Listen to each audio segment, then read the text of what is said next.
Alan. Oh, good morning, everyone. This week's this year we have an interesting year that we read Vayakel and Pekudei as two separate parshas. Normally, Vayakel Pekudei is read together. So this Shabbos will be Shabbat Chazak, which is we finish the second book in the Torah. Since this year is a leap year, and a leap year we have an extra few weeks in the year, so we separate this parsha from next week's parsha, and this week we read Vayakel. Vayakel Moshe, that Moshe gathered the Jewish people. However, what's interesting about this week is that this is the exact same setup of the year and the week and the day of 24 years ago, when the Rebbe had his weekly Farbrengen on Shabbos. This Shabbos Vayakel was the last Farbrengen that the Rebbe ever spoke in public, because the 2 days later on Monday, which is this coming Monday, is when he had his massive stroke at the Ohel of the previous Rebbe. So the last Shabbos that the Rebbe actually spoke in public and Farbreng, which he did on Shabbos, was this Shabbos Vayakel, the way it is this year, that comes out Shabbos Mevorchim and Shabbos Shkalim. And what did the Rebbe speak about in that last Farbrengen? He spoke about Vayakel. Vayakel Moshe gathered as Kol Adas B'nai Yisrael, the entire Jewish nation he gathered together. Vayomer Leim, and he told them, these are the words that God wants you to build the Mishkan. And he gave them the instructions, but he started off with what? Before he told them the instructions of the Mishkan, he first instructed them about observing Shabbos. Sheishes Yamim Tiasem Elacha, Uvayom Hashvi Shabbat Lashem.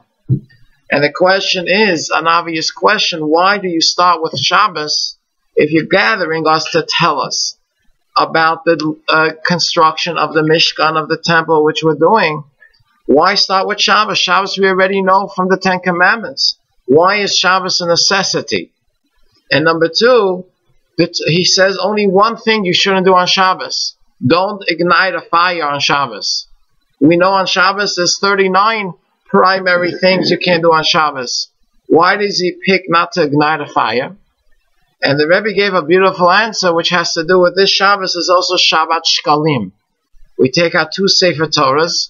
In the second Torah we read about the Machatzis HaShekel, which is the half silver dollar that everyone had to give as a donation. And the question is, why does God want us to give a half silver dollar? Normally in Judaism and in Torah we always want to do a complete mitzvah, an entire mitzvah. On Shabbos we eat 2 whole challahs. Everything you make a bracha on a cup of wine has to be a full cup of wine. Everything we do has to be complete. Here the Torah says, no, it has to be a half silver dollar. And if you want to give more, you can't give more. And if you want to give less, you can't give less. Everyone has to give a half silver dollar. And then the Torah says that the half silver dollar, how much is the value? So the Torah says like this. A whole silver dollar is 20 gera. A half silver dollar is 10 gera. Why does the Torah have to tell us how much the whole? Just tell us how much the half is. And the answer is all one answer. That what God is telling us is that if we want to build a home for God, and we have to make this world a place for God, the first thing you need is unity. If there's no unity amongst the Jewish people, then you can't make a dwelling place for God in this world. For God to have a dwelling place in this world, He needs everyone united. How is that? The first thing is everyone should give a half silver dollar. Why a half? Because everyone should know that no matter how great they are, and no matter how much they use the capacity of their 10 faculties of their soul, 10, they're only a half. Who's the other half? The other Jew. Being together with another Jew, then you're complete. But being alone, alone, then you're only a half, you're only 10. And I want you to know that you're only a half. And therefore, the first thing I tell you, observe Shabbos. Because the whole idea of Shabbos is to bring unity, to bring oneness amongst everyone. And therefore, I'm telling you, don't ignite fire. What's a fire? Fire is heat, arguments, anger, arrogance. On Shabbos, no anger, no heat, no arrogance. It has to be unity, one. Then you can go build a Mishkan. Then you can build a home for Hashem. So the key element here is Vayakhel. Get everyone together. And the Rashi says, when did Moshe get everyone together? L'mocharas Yom Kippur, the day after Yom Kippur. The question is, why did he do the meeting after Yom Kippur? Do Yom Kippur when everyone is in shul already. No, Moshe knew on Yom Kippur everyone is together. The trick is the day after Yom Kippur. And to see that everyone is together even the day after Yom Kippur, that's an accomplishment.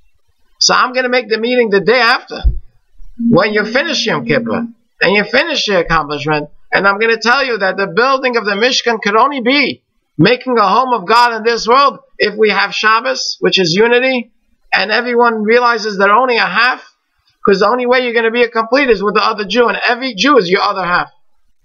So Hashem help that we should bring unity amongst ourselves and amongst all the Jews together, because every Jew is your other half, and that's the only way you're going to be complete.